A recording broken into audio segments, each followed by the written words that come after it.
বিসমিল্লাহির রহমানির রহিম। আসসালামু আলাইকুম রহমতুল্লাহ।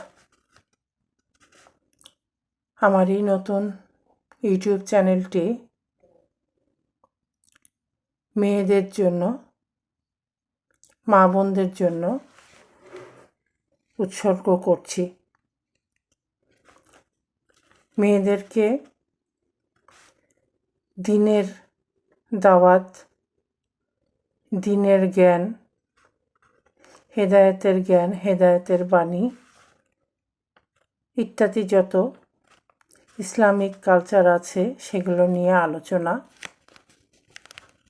শিক্ষণীয় আলোচনা, ইসলামিক আলোচনা, কোরআন হাদিস ইত্যাদি আমার এই চ্যানেলটাতে আলোচনা হবে শুধুমাত্র মা বোনদের জন্য।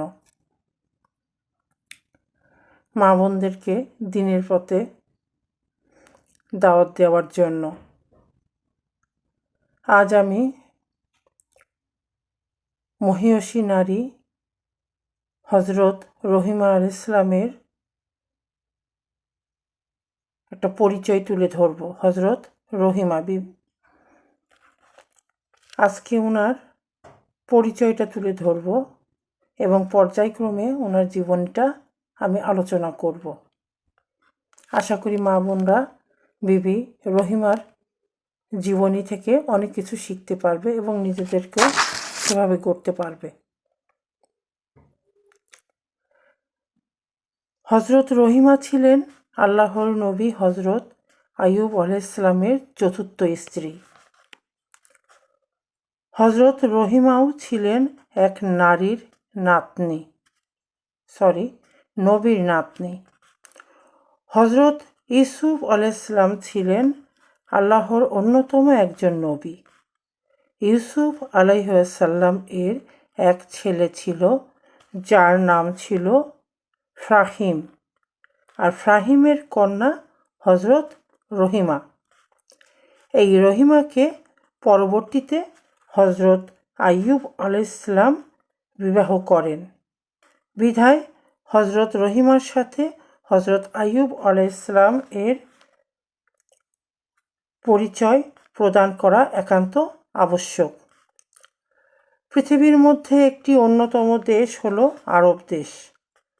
আরব দেশ বিভিন্ন কারণে বিশ্ববাসীর কাছে সর্বাপেক্ষা পরিচিত এলাকা। এই আরব দেশের মধ্যে সর্বাপেক্ষা নামকরা শহর হলো মক্কা ও মদিনা। মক্কা শরীফে মহান আল্লাহর ঘর অবস্থিত। প্রতি বছর হজ্জের সময় বিশ্বের লক্ষ লক্ষ ধর্মপ্রাণ মুসলমান এই ঘরে উপস্থিত হয়ে আল্লাহর ইবাদত করেন। আর মদিনা হলো মক্কা থেকে উত্তর দিকে অবস্থিত। এখানে বিশ্বের শ্রেষ্ঠ মানব আমাদের পেয়ারা রাসূল হজরত মুহাম্মদ সাল্লাল্লাহু আলাইহি সাল্লামের রওজা মুবারক অবস্থিত। এই কারণেই পবিত্র মদিনা নগরীকে সোনার মদিনা বলা হয়ে থাকে। এছাড়া আরও অনেক কারণে আরব দেশে মানুষের নিকট প্রিয় দেশ হিসেবে গণ্য। এই আরব দেশেই আমাদের পেয়ারা নবী হজরত মুহাম্মদ সাল্লাল্লাহু আলাইহি ওয়াসাল্লাম জন্মগ্রহণ করেন। এখানে তিনি সত্য ধর্মের প্রচার করেন। এ দেশেই তিনি তার জীবন অতিবাহিত করেন। অতঃপর মদিনায় এসে ইসলামী রাষ্ট্র প্রতিষ্ঠা করেন। আর এই আরব ভূমিতেই জন্মগ্রহণ করেছিলেন আল্লাহর অন্যতম এক ইব্রাহিম খলিল, আল্লাহর রাসূল হজরত ইব্রাহিম। তাছাড়া ইসলামের খলিফা হজরত আবু বকর, ওমর ফারুক, হজরত ওসমান এবং হজরত আলী এই দেশেই জন্মগ্রহণ করে আরব ভূমিকে ধন্য করেছেন। এই আরব দেশে যে শুধুমাত্র মহানবী সাল্লাল্লাহু আলাইহি সাল্লাম জন্মগ্রহণ করেছেন তা নয়, এখানে জন্মগ্রহণ করেছেন অসংখ্য আল্লাহ ভক্ত ধর্মপ্রাণ মহিয়সী রমণী। এখানে জন্মগ্রহণ করেন নারীকুলের আদর্শ হজরত আসিয়া, হজরত ইব্রাহিম আলাইহিস সালামের স্ত্রী হজরত সারা, হজরত হাজেরা, হজরত মরিয়ম, উম্মুল মুমিনিন হজরত খাদিজাতুল কোবরা।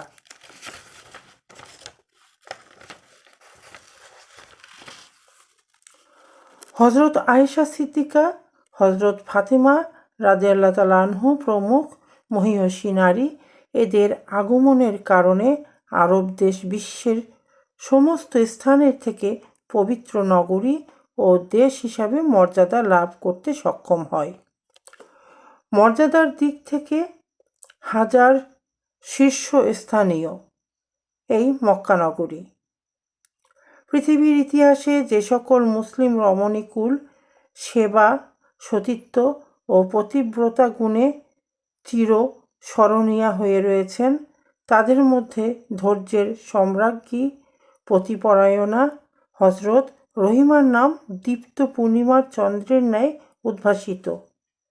পতিভক্ত, সেবা, ধৈর্য ও আত্মহুতির যে বিস্ময়কর জ্বলন্ত আদর্শ এবং স্বামীর মঙ্গলার্থে নিজের জীবনের সুখ, সম্পদ, আশা, আকাঙ্ক্ষা সব কিছু বিসর্জন দিয়ে শত দুঃখ, ক্লেশ, দুর্নাম, অপবাদকে হৃদ চিত্তে বরণ করে তিলে তিলে নিজেকে যেভাবে বিলীন করে দিয়েছিলেন, তা তেমনই বিস্ময়কর, তেমনই হৃদয় বিদারক।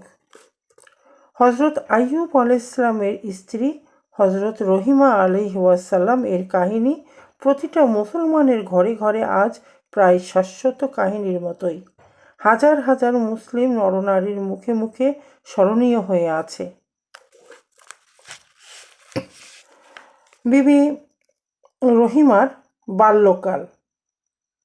বাল্যকালটা কেমন ছিল সেটা এখন আমরা দেখি।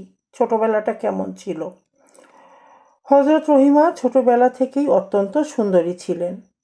আর এইরূপ অসাধারণ সুন্দরী হওয়ার জন্যই তো কথা, কারণ রহিমা হজরত ইউসুফ আলাইহিসসালামের নাতনি।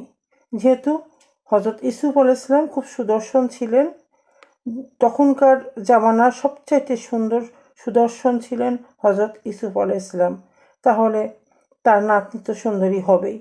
হজরত ইউসুফ আলাইহিসসালাম ছিলেন বিশ্বজোড়া সুন্দর চেহারার অধিকারী। তার সৌন্দর্যে বিমোহিত হয়ে অসংখ্য যুবতী লেবু কাটার পরিবর্তে তাদের নিজ নিজ হাত কেটে ফেলেছিলেন। কন্যা সন্তান জন্মগ্রহণ করার পর ইব্রাহিম তার স্ত্রীর মনে আনন্দের শিহরণ জাগে। মেয়ের বিভিন্ন অঙ্গ প্রত্যঙ্গের শুভ লক্ষণ দেখতে পান। দাসদাসীরা কোথায় কি করবে ভেবে পায় না, আনন্দে চারিদিকে ছুটোছুটি করতে লাগলেন। রাজ্যময় আনন্দ বিনা অনুরিত হয়ে উঠতে লাগলো লোক মুখে মুখে। এই সুসংবাদ রাজ্যের চারিদিকে ছড়িয়ে পড়তে লাগলো। চারিদিক থেকে লোকেরা ছুটে আসতে থাকে ইব্রাহিমের বাড়িতে। তার সামনে দারিদ্র ভিখারিরা অনেক লোকজন এসে উপস্থিত হয়। ইব্রাহিম খুশি মনে তাদের বিভিন্ন জিনিস দান করতে থাকেন। তাদের মজাদার খাদ্য ও পানীয় বিতরণ করেন। গরিব দুঃখীরা খুশি হয়ে মেয়ের জন্য দোয়া করতে লাগলেন। গরিব দুঃখীদের সাথে আনন্দ দেখে ইব্রাহিমের মনে আরও আনন্দ বেড়ে যায়। তিনি তাদের নানা জিনিস দান করতে থাকেন। টাকা পয়সা, সোনা গহনা, কাপড় চোপড়, যে যা চাইল তাই দিয়ে তাদের বিদায় দিলেন। ইব্রাহিম ভাবলেন, আজ আমার জীবনের সবচেয়ে আনন্দের দিন। জীবনে কোনো দিন এত সুন্দর আনন্দ লাভ করতে পারিনি। তাই তিনি আনন্দের দিন গরিব দুঃখীদের আনন্দিত করতে চাইলেন, আর এ কারণেই সকলকে অকাতরে দান খয়রাত করতে লাগলেন। গরিব দুঃখীরা সম্পদ ও টাকা পয়সা পেয়ে মনের আনন্দে বাড়ি ফিরে যান। ইব্রাহিমের অন্যান্য ভাইদের নিকট ও এই আনন্দের সংবাদ পৌঁছে যায়। তারা সংবাদ শুনে সানন্দে আত্মহারা হয়ে যায়। নবজাত কন্যা সন্তানকে দেখার জন্য দেশময় আনন্দের সুসংবাদ ছড়িয়ে পড়ে। ফাহিমের সকল আত্মীয় স্বজন তার বাড়িতে এসে উপস্থিত হতে থাকে। তারা নবজাতক কন্যা সন্তানের জন্য নানা প্রকার উপহার সামগ্রী নিয়ে আসেন। ফলে তাদের উপহারের বিরাট এক স্তূপ গড়ে ওঠে। ফুলের কুঁড়ির ন্যায় বড় হয়ে উঠতে থাকে রহিমা। তার রূপ লাবণ্য আরও উজ্জ্বল হয়ে ওঠে দিন দিন। একদিন ফাহিম ভাবলেন সকল আত্মীয় স্বজনকে নিমন্ত্রণ করা দরকার। যেমন ভাবা তেমন কাজ। একদিন ফাহিম তার সকল আত্মীয় স্বজনকে নিমন্ত্রণ করলেন। এক শুভক্ষণে তার সকল আত্মীয় স্বজন ও দেশের শিক্ষিত জ্ঞানী গুণী সকলকেই ফাহিমের বাড়িতে উপস্থিত হয়। মহা ধুমধামের সাথে আহার আদর আপ্যায়ন সমাপ্ত হয়। সকলে মিলে ভাগ্যবতীর কন্যার নাম রাখে রহিমা।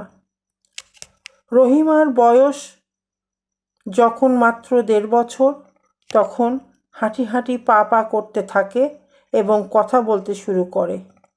শিশু সন্তানের মুখের কথা শুনে স্বামী স্ত্রী দুজনে আনন্দে বিভোর হয়ে পড়ে। আদরে জড়িয়ে রাখে সব সময়, যাতে মেয়ের কোনোরূপ কষ্ট না হয়, সেজন্য সর্বদা খেয়াল রাখেন ফাহিম ও তার স্ত্রী। কোলে কোলে রাখেন সব সময়, আদরে চুমু খায় বারবার। মহা সুখের মাঝে বেড়ে উঠতে থাকে রহিমা। কোনো রূপ দুঃখ বা অভাব তার কাছে উপস্থিত হয় না। সকলেই তার সুখের জন্য ব্যস্ত, তার আনন্দের জন্য পাগল। কি পিতামাতা কিংবা দাসদাসী সবাই চায় যেন রহিমার মনে কোনো প্রকার কষ্ট দেখা না দেয়। কয়েক ডজন দাসদাসীর সেবার যত্নে লালিত পালিত হতে লাগলো হজরত রহিমা। কেহ তার খেলনা এগিয়ে দেয়, কেহ জামা কাপড় পরিয়ে দেয়, কেহ কোলে নিয়ে হেঁটে বেড়ায়, আবার কেহ তার সাথে খেলা করে। তার পায়ে একটু ময়লা লাগলেই 10 জন চাকর চাকরানি দৌড়ে এসে সেটা পরিষ্কার করে দেয়।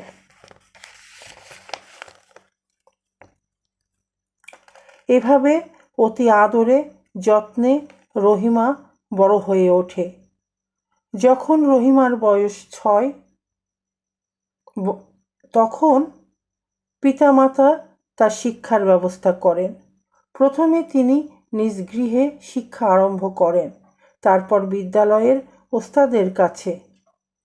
রহিমা ছোট থেকেই প্রচ্ছন্ন মেধার অধিকারী ছিলেন, তাই অল্প দিনের মধ্যে তিনি শিক্ষার ব্যুৎপত্তি অর্জন করেন এবং একজন আদর্শ বালিকা হিসেবে আত্মপ্রকাশ করেন। সারা দেশে তার প্রশংসা ছড়িয়ে পড়ে। মানুষেরা তার প্রশংসায় পঞ্চমুখ। এত প্রশংসা শুনে মা বাবার মনে আরও আনন্দ অনুভূত হয়। হজরত রহিমার শিক্ষা দীক্ষা। প্রত্যেক মানুষের জন্য শিক্ষা একান্ত প্রয়োজন। শিক্ষা ছাড়া মানব জীবন পূর্ণাঙ্গ হয় না। তাই প্রত্যেক নরনারীর জন্য শিক্ষা একান্ত আবশ্যক। বর্তমানে আমাদের সমাজে স্ত্রী শিক্ষার বেশ প্রসার ঘটেছে। এটা নিশ্চয়ই একটি ভালো দিক। যারা শিক্ষার আলো থেকে বঞ্চিত থাকে তারা জাতির কোনো উন্নতি করতে পারে না। তাই হজরত রহিমার বয়স 6 বছর হতে না হতেই পিতামাতা তার শিক্ষার জন্য ব্যস্ত হয়ে পড়েন। তখনকার দিনে বর্তমান কালের ন্যায় শিক্ষার এত সুযোগ ছিল না। তখন প্রতিষ্ঠিত কোনো মাদ্রাসা, স্কুল, কলেজ বা বিশ্ববিদ্যালয় ছিল না যেখানে রহিমা লেখাপড়া করবে। তখন কাউকে শিক্ষা গ্রহণ করতে হলে অনেক দূরে অবস্থান করতে হতো। অনেক দূরে অবস্থান করে ছেলেদের শিক্ষা লাভ করা অসম্ভব ছিল। রহিমা তো মেয়ে, কি করে দূরে গিয়ে শিক্ষা গ্রহণ করবে? তাই রহিমার মাতা নিজেই মেয়েকে সুশিক্ষায় শিক্ষিত করে তোলার জন্য ব্যবস্থা গ্রহণ করেন। রহিমার মাতা ছিলেন বড় ঘরের মেয়ে। তিনি ছিলেন সুশিক্ষিত ও এক প্রতিব্রতা রমণী। তাই তিনি নিজের মেয়েকে নানা প্রকার নীতিকথা শিখাতে লাগলেন। অতঃপর তিনি মেয়েকে বর্ণ পরিচয় শিক্ষা দেন। রহিমা ছোটবেলা থেকেই ছিলেন প্রখর মেধার অধিকারী। মায়ের কাছ থেকে বর্ণ পরিচয় লাভ করার পর রহিমা অনেক ধর্মগ্রন্থও পাঠ করে আয়ত্ত করে ফেলেন। রহিমার মাতা খুব সকালে ঘুম থেকে উঠে যান। উঠে প্রথমে অজু করেন, তারপর আল্লাহর ইবাদতে মনোনিবেশ করেন। ইবাদত শেষ করে কিছু সময় ধর্মীয় পুস্তক অধ্যয়ন করেন। হযরত রহিমা তার মাকে অনুসরণ করতে লাগলেন। মায়ের সাথে সাথে ঘুম থেকে উঠে অজু করে প্রথম মহান আল্লাহর ইবাদত করেন, তারপর ধর্মগ্রন্থ অধ্যয়ন করেন। এভাবে ধর্মের অনেক বিধিবিধান সম্পর্কে অল্প দিনের মধ্যেই হযরত রহিমা অসাধারণ জ্ঞান লাভ করেন। শুধু মায়ের কাছ থেকে বিদ্যা শিক্ষা লাভ করেই ক্ষান্ত হননি এবং আরও বেশি জ্ঞান অর্জন করার জন্য পরিবারের বাইরে ওস্তাদের নিকট গমন করতে লাগলেন। ফাহিম মেয়ের শিক্ষার জন্য একজন বৃদ্ধ পণ্ডিতকে ঠিক করেন, যেন তার কন্যা সুশিক্ষায় শিক্ষিত হতে পারে। এই বৃদ্ধ ওস্তাদ রহিমাকে আপন মেয়ের ন্যায় দেখতেন, তাকে খুব আদর করতেন। নিজের মেয়ের ন্যায় রহিমাকে যত্ন সহকারে শিক্ষা দান করতে লাগলেন। রহিমা ওস্তাদকে পিতার ন্যায় শ্রদ্ধা করতে থাকেন। রহিমা প্রতিদিন সকালবেলা ঘুম থেকে উঠে নিত্যদিনের মতো অজু করে নামাজ পড়ে, অতঃপর ধর্মগ্রন্থ অধ্যয়ন করেন। তারপর ওস্তাদের নিকট গমন করেন। ওস্তাদ তাকে পড়া দেন। রহিমা খুব তাড়াতাড়ি তা মুখস্থ করে ফেলেন। ওস্তাদজি তার মেধা দেখে অবাক হয়ে যান। ওস্তাদের নিকট থেকে রহিমা বিভিন্ন বিষয় গভীর জ্ঞান অর্জন করেন।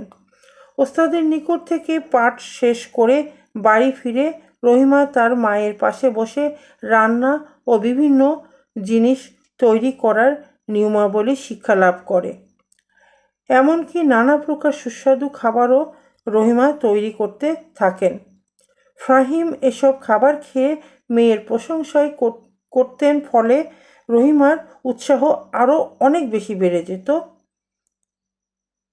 আর কিছু জানার জন্য তাই উদ্গ্রীব হয়ে পড়ে।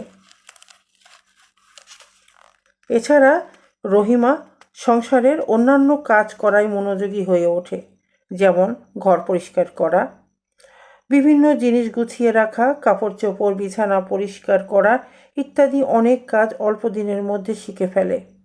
তারপর অতিথি আপ্যায়নে, রোগীর সেবা ইত্যাদি প্রয়োজনীয় অনেক কাজ শিক্ষা করেন। যখন রহিমা সংসারের সকল কাজে পারদর্শী হয়ে ওঠেন, তখন ফাহিমের স্ত্রী তার মেয়েকে আরও অভিজ্ঞ করে তোলার জন্য সুতি শিল্প শিক্ষা দেন। এই বিদ্যা লাভ করার পর রহিমা লতাপাতা কাটা অনেক সুন্দর সুন্দর জিনিস সেলাই করে তার পিতা ফাহিম ও ওস্তাদকে উপহার দেন। মেয়ের হাতের দক্ষতা দেখে ফাহিম তাকে ঘরের আরও অনেক কাজ দিতেন। রহিমার বিদ্যা ও কর্ম দক্ষতা সবার কাছে প্রকাশিত হয়ে পড়ে। সকলে তার প্রশংসা করতে থাকে। এমনইভাবে অনেক দিন অতিবাহিত হয়ে যায়। তখন রহিমা 14 বছর বয়সে উপনীত হয়, তাই পিতা তার বিয়ের ব্যবস্থা করেন। আজকে এই পর্যন্তই প্রথম পর্ব। সামনের দিন ইনশাআল্লাহ স্বামীর গৃহে রহিমা এটা নিয়ে আলোচনা করব। কেমন ছিল তার স্বামীর ঘর, হযরত আইয়ুব আলাইহিস সালামের সাথে যে বিবি রহিমার বিয়ে হয় এবং তার স্বামীর ঘরটা কেমন ছিল, তার যে সতীনরা ছিল তাদের সাথে সম্পর্ক কেমন ছিল, সতীনে যে কুদৃষ্টিতে পড়েছিলেন বিবি রহিমা সেটা কেমন ছিল, কতটা দুঃসহ ছিল, কতটা যন্ত্রণা ছিল, সেগুলো নিয়ে আলোচনা করব। তারপরে রহিমা ও হযরত আইয়ুব আলাইহিস সালামের দাম্পত্য জীবনটা কেমন ছিল, কেমন কাটছিল, বিভিন্ন জিনিস নিয়ে আলোচনা করব ইনশাআল্লাহ। আজকে এই পর্যন্তই। আল্লাহ হাফেজ। আসসালামু আলাইকুম ওয়া রাহমাতুল্লাহ।